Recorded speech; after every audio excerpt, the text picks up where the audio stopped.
नमस्कार, मैं मनभूषण कुमार आप सबको मैं अपने YouTube चैनल पर स्वागत करता हूं।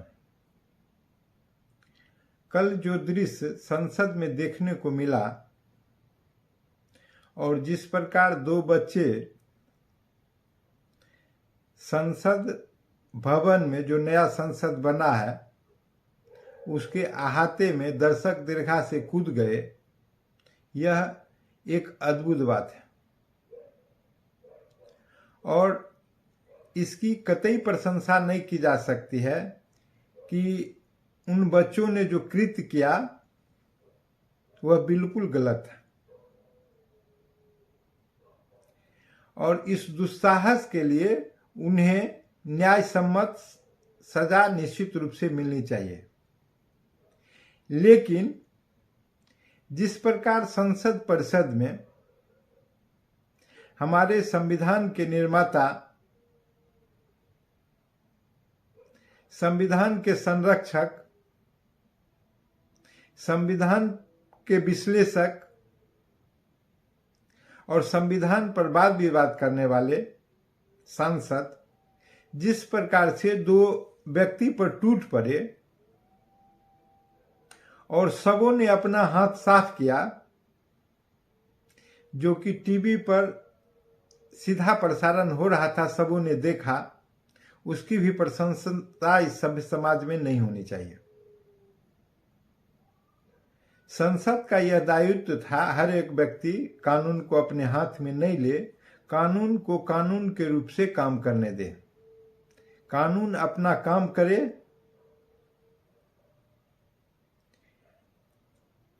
यही न्यायपालिका का मूल उद्देश्य है और जिस प्रकार से उन लोगों ने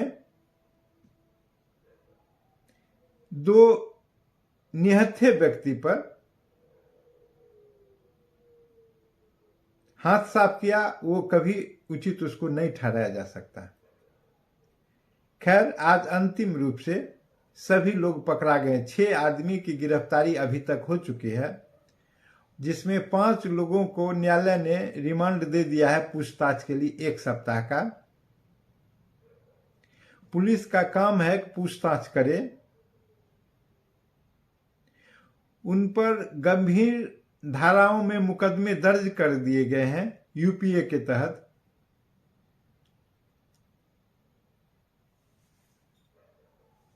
और उनका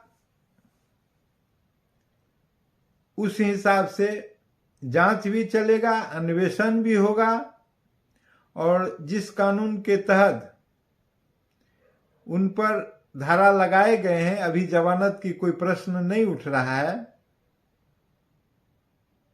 और वो जेल में अभी रहेंगे। लेकिन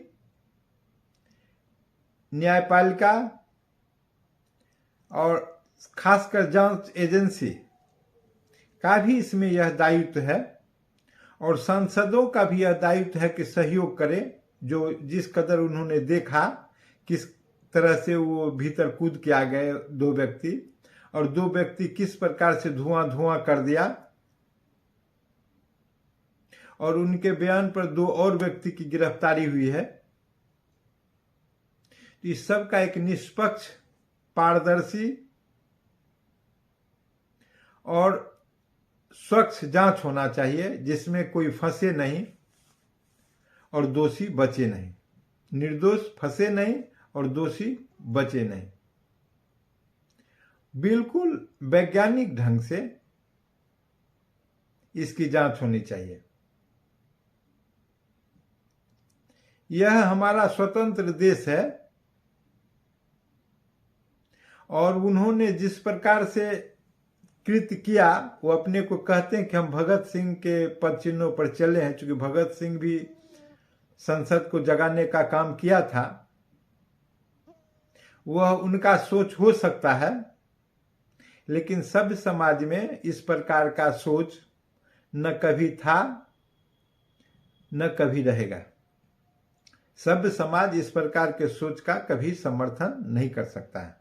लेकिन सरकार को भी इस बात पर गंभीरता से विचार करना चाहिए जिन मुद्दों को लेकर यह काम किया गया है वह मुद्दा है बेरोजगारी।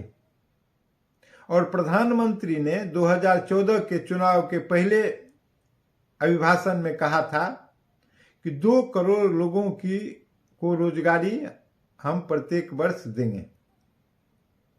और अगर उस हिसाब से जोड़ें तो आज 20 करोड़ लोग रोजगार मांग रहा है। 10 वर्ष का कार्यकाल पूरा हो गया उनका लगभग। तो प्रधानमंत्री को इसके लिए जवाबदेह होना पड़ेगा। इसीलिए कि देश में जिस कदर बेरोजगारी बढ़ रहे हैं और सरकार उस पर कोई काम नहीं ठीक ढंग से कर रही है, सरकार सिर्फ सरकार के बनाने में लगी हुई है, सरकार के गठन में लगी हुई है, सरकार जिताने में लगी हुई है, और उसका जो मंत्र सरकार जीतने का जो ढूंढा है वो फ्री का 80 करोड़ लोगों का मुफ्त अनाज। तो फिर ये बेरोजगार क्या करेंगे? इनकी जीवन शैली क्या रहेगी? इनके पढ़ने की उपयोगिता क्या रहेगी? यह असंतोष सिर्फ 4-5 लोगों का नहीं है।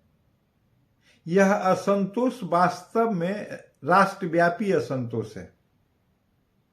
सिर्फ इन लोगों ने जो तरीका अख्तियार किया वो गलत है। लेकिन बेरोजगारी एक समस्या है जिसको सरकार को पहचान करना पड़ेगा। और बेरोजगारी के कारण सभी पढ़े लिखे बच्चे हैं, सभी के पास अच्छी खासी डिग्रियां हैं, लेकिन रोजगार नहीं है। उम्र बीते जा रहे हैं, उम्र तीव्र गति से बीतते जा रहे हैं। ठीक है, लेकिन सरकार को इस बात पर गंभीरता से चिंता करना चाहिए कि बेरोजगारी किस प्रकार से दूर हो, बेरोजगारी के लिए किस प्रकार की योजना बनाई जाए। सरकार निर्माण करना ठीक है, अच्छा बात है, सरकार में रहें, प्रधानमंत्री रहें, गृह मंत्री रहें, सभी रहें, आप रहें, वर्षों वर्ष रहें, इसके लिए शुभकामना है। लेकिन अपने दायित्व का भी निर्वहन करें कि आप सरकार में हैं तो आपका यह काम है कि जनमानस में स्वास्थ्य हो, शिक्षा हो, बेरोजगारी भी दूर हो, माहौल अच्छा बने, पर्यावरण पर आप ख्याल रखें, सबको हर सुविधा उपलब्ध हो सके। तो इस प्रकार से जब तक आप नहीं बन पाएंगे तो वह आपका यह सरकार बिल्कुल नकारा और एक ढंग से कहें तो निष्फल, विफल। इसलिए सरकार को ये 5-6 बच्चों पर कार्रवाई तो निश्चित रूप से हो, यह गहराई तक छानबीन हो, लेकिन अपने गिरेबान में भी झांक के देखना चाहिए कि आखिर ऐसी परिस्थिति उत्पन्न क्यों होती है या क्यों हुई है। फिर यह किस दिन चुना गया यह भी एक बात है।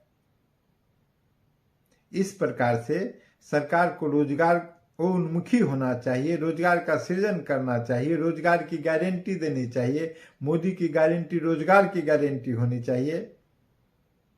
अगर यह वीडियो पसंद आया हो तो इसे सब्सक्राइब करें और बेल आइकन दबाने का काम करें।